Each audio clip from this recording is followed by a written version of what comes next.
মুক্তিযুদ্ধ ও গণ অভ্যুত্থানের লক্ষ্য, আদর্শ, করণীয় বাস্তবায়নে সোচ্চার হওয়ার আহ্বান জানিয়েছেন দেশের বিশিষ্টজনেরা। তারা বলছেন, ছাত্র শ্রমিক জনতার ঐতিহাসিক অভ্যুত্থানের পরও যখন সাম্প্রদায়িকতা, উগ্রবাদ ও বৈষম্যকে পুনরায় প্রতিষ্ঠার অপচেষ্টা দৃশ্যমান হচ্ছে, তখন জুলাই অভ্যুত্থানের করণীয়, লক্ষ্য ও আদর্শ বাস্তবায়ন জরুরি হয়ে উঠেছে। যৌথ এক লেখায় আনু মোহাম্মদ, ডক্টর দেবপ্রিয় ভট্টাচার্য, ডক্টর ইফতেখারুজ্জামান, শিরিন হক, সারা হোসেন, সামিরা লুৎফা, জাকির হোসেন, অ্যাডভোকেট সাইদুর রহমান, অ্যাডভোকেট তাসলিমা ইসলাম, পল্লব চাকমা, পাবেল পার্থ এবং শামসুল হুদা এ আহ্বান জানান। তারা লিখেছেন, আমরা তরুণ শিক্ষার্থীদের অভিভাবক, শিক্ষক, শুভাকাঙ্ক্ষী, নাগরিক অধিকার, মানবাধিকার, ভূমি, পরিবেশ, কৃষি অধিকার কর্মী ও পেশাজীবী হাজারো মানুষ যারা জুলাই আন্দোলনের শুরু থেকে জুলাই আন্দোলনকারীদের ন্যায্য দাবির সমর্থনে পাশে ছিলাম, তাদের পক্ষ থেকে আজ জুলাই অভ্যুত্থানে অংশগ্রহণকারী সহ তরুণ বন্ধুদের ও সংবেদনশীল নাগরিকদের এই আহ্বান জানাতে চাই, আপনারা বৈষম্য বিরোধী আন্দোলনের অঙ্গীকার ভুলে যাবেন না, কাউকে ভুলতে দেবেন না। জুলাই অভ্যুত্থানে অংশগ্রহণকারীদের রাষ্ট্র ও সমাজ সংস্কারের যে দৃঢ় শপথ আর দেশ গড়ার সুমহান স্বপ্ন, তাকেও ভুলণ্ঠিত হতে দেবেন না, কোনো মতেই না।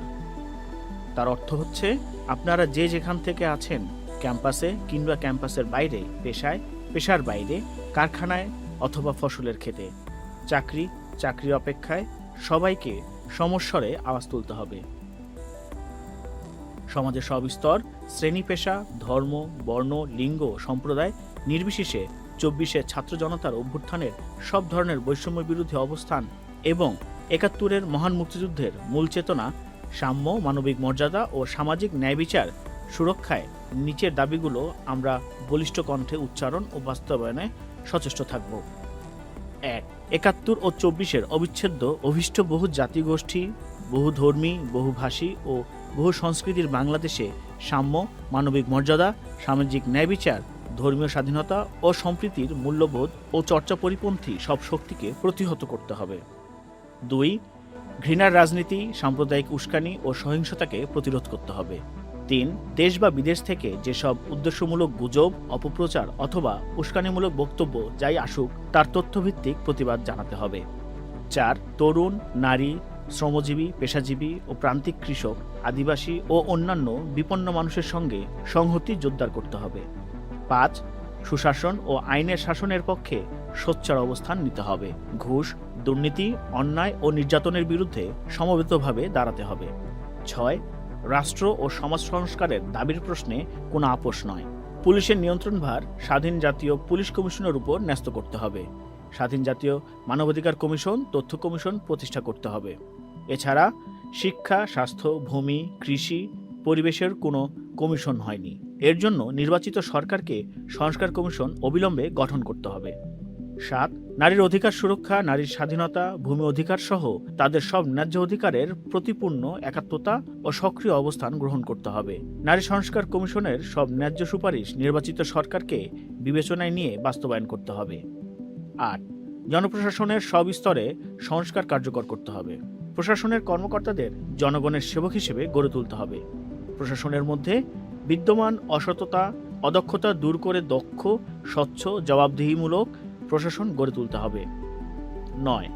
কর্মসংস্থানকে রাষ্ট্রীয় অগ্রাধিকার হিসেবে ঘোষণা করতে হবে। তরুণদের ব্যাপক ও ন্যায্য কর্মসংস্থানের দাবিকে জাতীয় দাবিতে পরিণত করতে হবে। তরুণদের আত্মকর্মসংস্থান, দেশ বিদেশে কর্মসংস্থানের সুযোগ বাড়াতে কারিগরি এবং প্রযুক্তিভিত্তিক শিক্ষার দ্রুত প্রসার ঘটাতে হবে। ১০.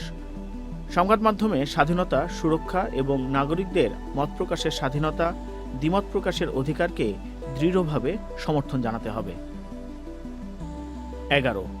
বিপন্ন পরিবেশ সুরক্ষা এবং পরিবেশের অবিচ্ছেদ্য অংশ নদী, জলাধার, বন, পাহাড় ইত্যাদি বাঁচাতে গোটা দেশকে ঐক্যবদ্ধ, সচেতন করে পরিবেশ বিনাশী সব কর্মকাণ্ড বন্ধ করতে তরুণ সমাজসহ সবাইকে সক্রিয় ভূমিকা পালনে উদ্বুদ্ধ করতে হবে।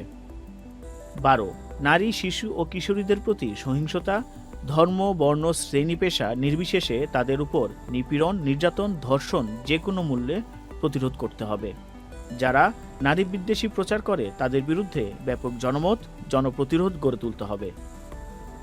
১৩. ধর্মীয় সংখ্যালঘু ও অন্যান্য প্রান্তিক অবস্থানে থাকা নাগরিক যেমন প্রতিবন্ধী, হিজড়া, বেদে, দলিত, হরিজন প্রভৃতি সবার ন্যায্য অধিকারে স্বীকৃতি ও বাস্তবায়নের দাবিকে জোরালো সমর্থন দিতে হবে।